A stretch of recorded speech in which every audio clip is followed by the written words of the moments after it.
Private ఆసుపత్రుల యాజమాన్యాలతో Telangana governor మాట్లాడుతున్నారు. ఇప్పుడు లైవ్ చూద్దాం.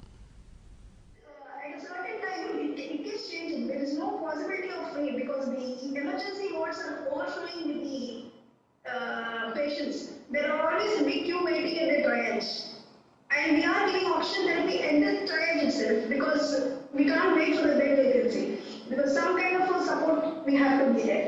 But how much can we fill in is a challenge. So there is a time when ER is overflowing. It's like a continuous process, a cycle. There's a flow and it's coming out. This flow. By the time you say that this bed is vacant, it's already filled. Okay.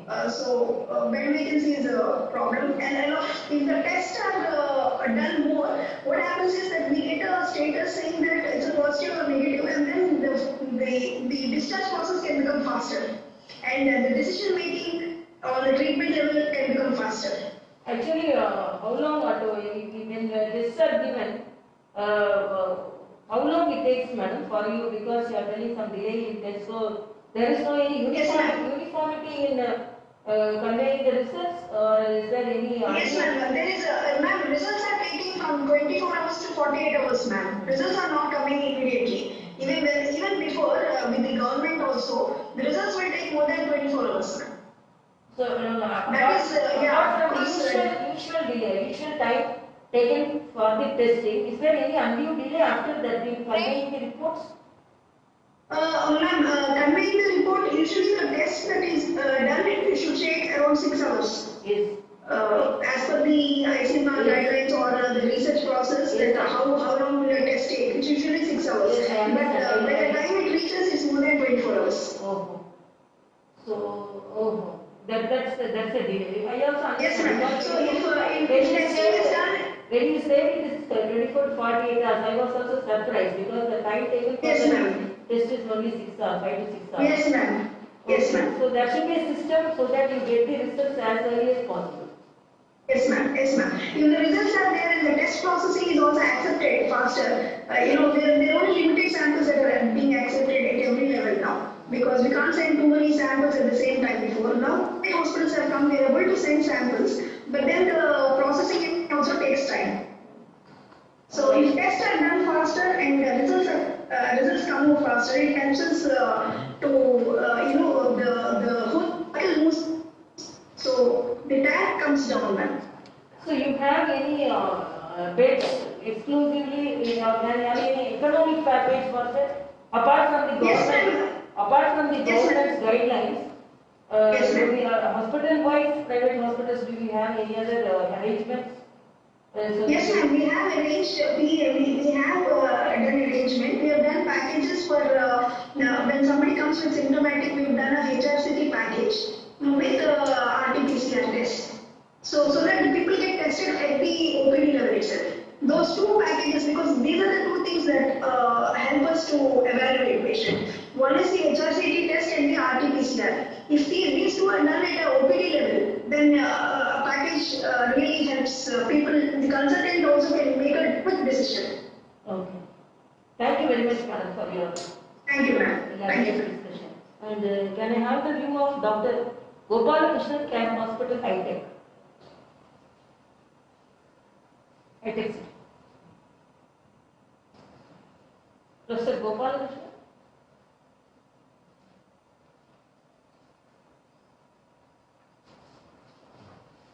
Please correct that. The Camp Hospital, Banjara Hills, Dr. Praveen. Dr. Praveen. Yes, ma'am. Yeah. Good morning. Good morning. Regarding so whatever Dr. Sushma had told, it's actually true regarding the testing, but also testing private labs has its own problems on their side. We understand that. And regarding notification of the bed, government has already given us the portal where we are supposed to notify on a daily level that what are the occupied beds and what are the available beds. The major challenges regarding the charges, what we are facing is, it's not only about COVID positive patients. It's about, there are a lot of patients who have a multi-organ failure. So when they end up in the ventilator beds in ICU, the cost goes up. So ultimately, when the cost goes up, the people assume that it is for patients. You also have to understand that the patient who comes who is very critical has other comorbidities already. So either they are suffering from a cancer, and either they are suffering from another immunocompromised diseases for which they are in the ICU for a very long time. So the charges do scale up. But at the end, it looks as if the charges are for the COVID positive patient. But it's not like that because the patient already has other comorbidities. The charges in the ICU goes up. That is one of the challenges where the media unproportionately say that the charges for the COVID patient was very high. But they don't understand that the other underlying causes for which the patient was getting treatment, for which the cost has gone up. And also, recently, there has been a change in the protocol of treatment, like the are being used for the patient, which only one cost or 1% of the treatment cost 5,000. On this part, we cannot do anything about the treatment. We are giving good drugs like Clexane or Remdesivir. These are very costly drugs. So even if the hospital tries to cut down the cost of repair, the cost of the consumables, the cost of the treatment and the cost are very high. So in that we convince people that the charges are not only the charges, but it comes with the price of other consumables and drugs. So those are the challenges that we face. The other challenges that we face in the ER is now wherever we go, there is a constraint of ICU bed everywhere. Resources themselves into the ER, which has become impossible. There is a threat to the doctors. Also, people don't understand that even our people are getting infected with doctors, nurses, and they go for a long quarantine. We are challenged with housekeeping, nurses, and doctors as well. At this point of time, it's very difficult for the hospital as well to deal with the patients of COVID. So I'm sure all the private hospitals, including the public sector hospitals, are facing and having the same challenges at this point of time to face with the mob and also to give video counseling. So as recently, all the positive cases, their families are at home because they are potentially positive, and we are giving video counseling to those patients' families. But they don't understand, like they want to come to the hospital and exposed with the healthcare workers, and they fight every day.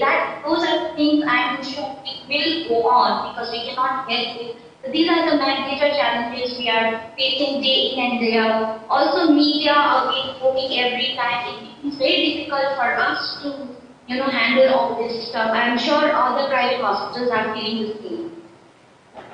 Okay, I understand the problem because I also, in the initial use itself, I told because of the comorbid situation, the situation may be a little different. And even the doctors can be affected, and the medical, paramedical staff, and when they are affected, when their expert hands are lacking, hospitals also face the blow. But whatever may be in this situation, the challenges should be faced in a very confident way, both by the patient as well as the hospital. And some of the some arrangements like admission counselors and provide, even though you said the estimation which we report during the admission actually exceeds when the situations are worsened. Even that should be very transparently we have to convey to the patients so that these all dealt in a very positive way. As you said, one or two problems when it is projected in a different way, the people lose confidence. And another thing I want to ask, when your beds are full, do you have any arrangements from other hospitals so that, because most of the patients feel that they are moving to 2 to 3 hospitals or 4 hospitals before getting admission. So pillar to post we have to run here and there so that to get admitted in the hospital. So before when you get the admission, the patients become very bad and sick. So when there is no beds, you have any arrangements with some other hospitals so that patients are actually